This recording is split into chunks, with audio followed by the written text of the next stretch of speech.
Kirin Rise University Premium site. This is part 3, Yichikima, looking more at the advanced site, advanced level as far as doing it, both teaching and actually doing it as a student and teacher.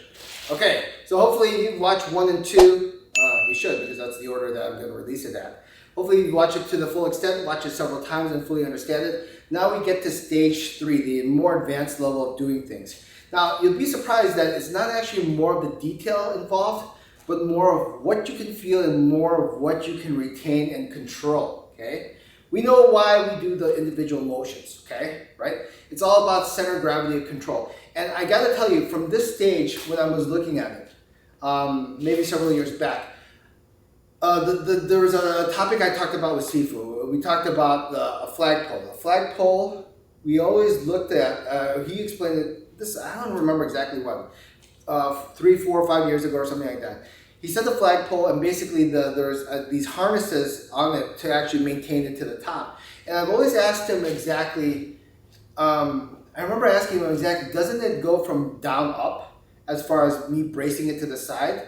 But I remember him phrasing it in such a way that it was going from down or up, from this point up, going down to the side as far as retaining that flag in the center. But I've actually looked upon it now as far as when he said it at the time, it was actually, it was bracing from the top down, right? If that makes sense. So we're gonna look at and explore on that a little bit more, because when we look at the overall stance, when we look at footwork and so forth, that will play such an impactful role as far as both sides of the actual stance having a meaning behind it. So, for example, I stand in place, right? We already know, maintain that center of gravity. You're basically, think of it this way, there's always motion, right? There's always motion. It's not like, okay, here's my center of gravity. Do not misinterpret it. This is an advanced way to look at things. Feel your center of gravity.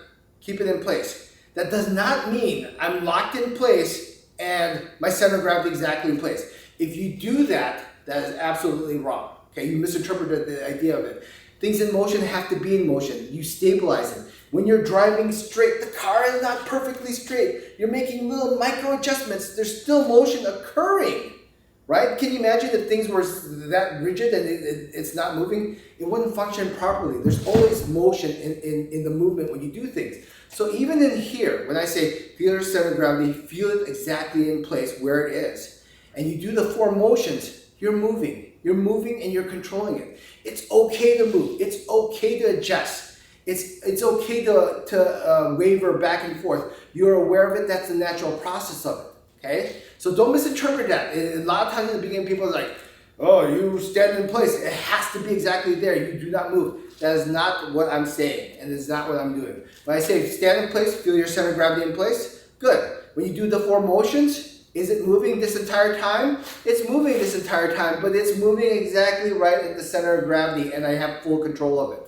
Okay? It is not staying intact at the exact same place every single time for every single motion, because then it's not adjusting properly to the motions that are occurring with my hands, my bodies, and my leg. Okay? So we got that in place. So with that being said, we do our first motion and we do this, right? We feel for the next stretch, right? That next stretch is so minute. In the beginning, in the beginning you don't even feel it. Mid-level you start to feel it, and eventually you just feel enough. Just feel enough. Enough that you can feel it is what you're looking for, right? That's what you're looking for. Enough that you're doing it that you can feel it. So once you do this motion, right, naturally relax. And the more relaxed you do the motion, the more it'll naturally come out, okay? Right? Mind, body, and spirit work the same way. If you're thinking cross, chest in, body, belly big, and then pull back, the mind's too rigid, so the body will follow suit. So it doesn't come naturally in place. But once you practice, and practice leads to confidence, and confidence leads to trusting what you do, the right tension will come about, and you don't even have to worry about it. Doing something that actually leads to doing nothing, doing something that feels like nothing, but actually achieving the best possible result is what you're doing, okay? So from there, right, stand in place, right, feel your center of gravity, cross, boom, and get to that point, and I feel that stretch, just enough to feel that stretch. Then, when I bend, right, when I tuck in to lead to the bend of the knees, right, I just need to feel a little, whoop, okay, I feel here, I feel there, I feel the stretch. Okay, that stretch I need to retain. That doesn't mean that stretch is like rigid. I can't open it up. See, I'm trying to make it perfectly. That stretch is actually adjusting too. I open up, but just enough. I'm adjusting every single time that stretch, right? Don't misinterpret holding in place does not mean static motion. Dynamic has to occur to be able to balance it out, okay? So that makes sense? From here, I'm still moving, controlling it like I'm driving a car. The tension here is not rigid. It's adjusting too because I'm moving other parts too while staying exactly in the center, okay? Now 3 and 4, right? 3 and 4, we look at it. Think of it this way. When we have center of gravity, we're thinking straight down. And then now we go from open up and then closed in. So we're looking at it this way.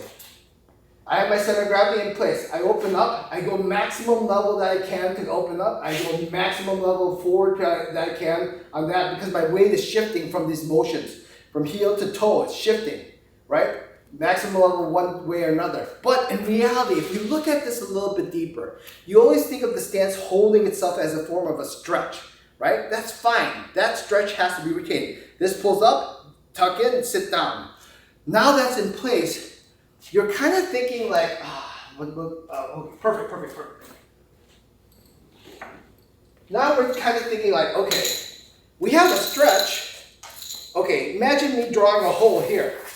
Okay, I have the stretch of here, and now all of a sudden, I'm trying to put it exactly in the middle. Don't move it, it's not in the middle, okay? That is not, right? That is not the case, where it's just hanging in place and hopefully it gets to center. The functions of the leg, right? This leg function has equal opposite force. You have the stretch in place, right? From here. Now, from the ground up, these have to play a role as far as stabilizing and centering your the tension of the spine.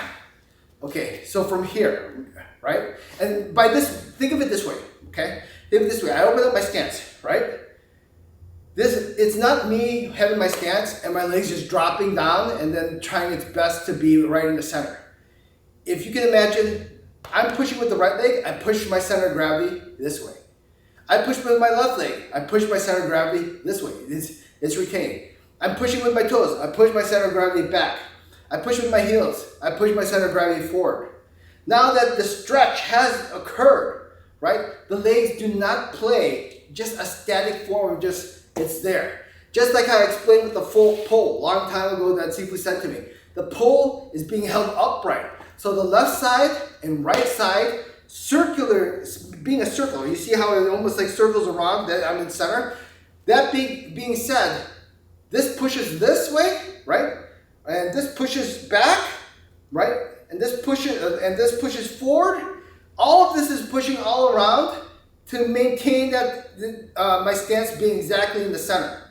Now, do not misinterpret push. Push and feel. Basically, I should say feel, because you gotta feel this functioning to hold this. See, if I push too much with the left side, I lean this side. If I push too much to the right side, I lean this side. Both of them are just enough to maintain that it goes straight up from this direction. Now my center of gravity is in center. Now, and also this one, right? I'm also controlling it so it doesn't go too far back. I'm also controlling it so it doesn't push too far forward. Legs are doing a function as far as erecting my stance exactly in place, right? It's not me being here or,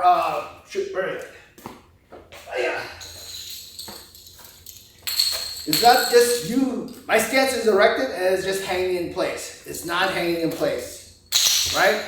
The two legs function upwards, opposite motion.